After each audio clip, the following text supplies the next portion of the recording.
Mas, Felipe, então nós estamos abordando, né, a questão das indicações, dos benefícios do colesterol, do chocolate, né? Veio à cabeça o colesterol que tu comentou, até que já tem pesquisa mostrando a diminuição do LDL colesterol. Mas para quem é contraindicado, você, mesmo doses terapêuticas, ter indicado a algum paciente? Quais são esses pacientes que não pode usar? Ótima pergunta. Alguns anos atrás, o Dr. Zelinski, Paulo Zelinski, da Cardiofetal do Instituto de Cardiologia, demonstrou que o uso de algumas substâncias que são ricas em polifenóis, em alimentos ricos em polifenóis, pode ter um efeito maléfico se ingeridas no terceiro trimestre da gestação.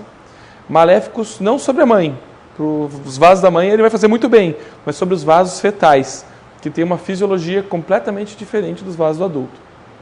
E após essas publicações que ele viu, esses trabalhos que ele fez, foi-lhe perguntado no congresso, mas como é que algo bom para todo mundo pode fazer mal para um feto?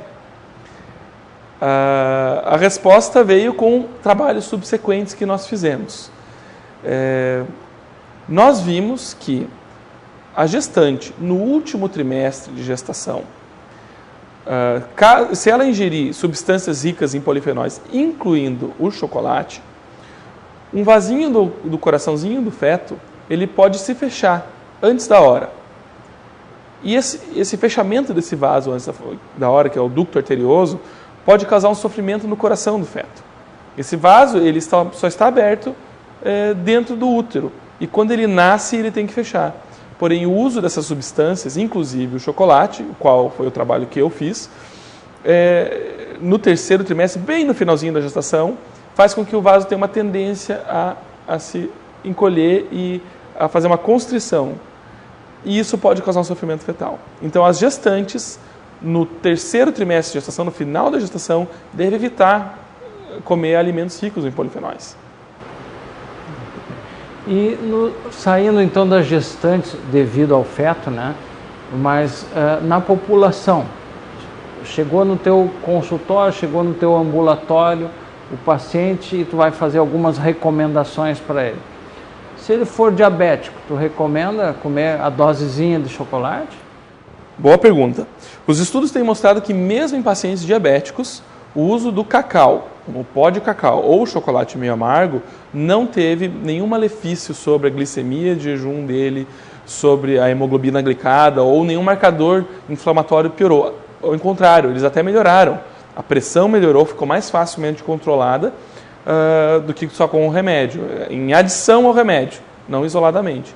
Então, o diabético que está em acompanhamento médico pode sim ter uma tentativa do início de chocolate meio amargo na sua terapêutica para ver como é que ele se comporta. Na falar a verdade, essa tendência de exagerar me preocupa um pouco no consultório. Se o meu paciente gosta e quer tentar o chocolate como parte, né, de uma ingesta diária assim, da dieta dele, eu não contraindicaria o meio amargo, mas eu manteria um olho com mais cuidado na glicemia, no peso dele também. Felipe, tocou um assunto que nos preocupa, né? E ontem nós estávamos atendendo lá no hospital universitário, acho que era uma situação de urgência lá na sala de cateterismo, né? E observamos que o paciente ele não cumpria as determinações. Então isso nos preocupa muito, porque é uma questão comportamental. A maior dificuldade que a gente tem é mudar o comportamento dos pacientes. E parece que determinadas doenças, como diabetes, né, que nós estamos citando aqui, hipertenso, há uma dificuldade de adesão ao tratamento, a disciplina no tratamento, né? Então, recomendar para ele comer chocolate na dose terapêutica, sabendo que muitos têm compulsão alimentar, é complicado, né? É complicado. Então, eu me lembro muito dessa situação em relação ao vinho, que eu até no início do programa falei, né? Certa ocasião eu fui convidado para falar para o pessoal de Nova Palma, para dar uma palestra lá para a comunidade, e tinha um grupo que queria que eu reforçasse o vinho. E as enfermeiras diziam, doutor, cuidado que esse pessoal quer que o senhor libere o vinho. Então tem que saber para quem tu vai falar, né? Se aquela pessoa tem um comportamento que vai se adequar a uma terapêutica que pode servir para um lado como pode servir para o outro, né? Mas o chocolate tem N propriedades, não só cardiovasculares, né? E se nós botarmos, vamos colocar de lado a caloria, mas vamos botar a questão de propriedade. A castanha do Pará, as nozes, as amêndoas, bom, o cacau vem daí também, mas como é que fica essa questão? Esse tipo de cereais, eles também têm essa qualidade do cacau? Com certeza, com certeza. Um estudo muito importante na Espanha, chamado Predimed, que iniciou em 2003, mais ou menos, teve um acompanhamento, um pouquinho, mais de 5 anos, mais ou menos 5 anos, dos pacientes sobre a dieta do Mediterrâneo, que todos já devem ter ouvido falar, né? E eles compararam, além da dieta do Mediterrâneo, um grupo de pessoas ia consumir nozes, castanhas, dentre outras nozes, né? Nozes de árvores eles colocavam. E outro grupo ia consumir a dieta do Mediterrâneo, mais azeite de oliva, mas não esse simples, é o azeite de oliva extra virgem, puro e não processado, que não perde os polifenóis, versus um grupo de dieta normal. E compararam daí esses grupos para ver se essas nozes, castanhas, teriam um efeito benéfico.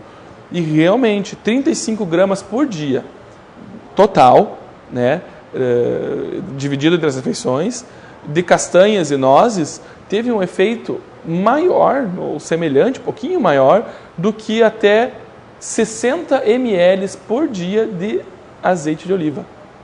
Então, o efeito mais potente, menos calórico do que o azeite de oliva, até 60 ml de azeite de oliva é bastante. Fazendo as contas num mês, seria 1,8 litros praticamente de azeite de oliva, nesse estudo. E que eles viram que houve uma redução da mortalidade, mesmo consumindo uma quantidade tão grande de azeite de oliva.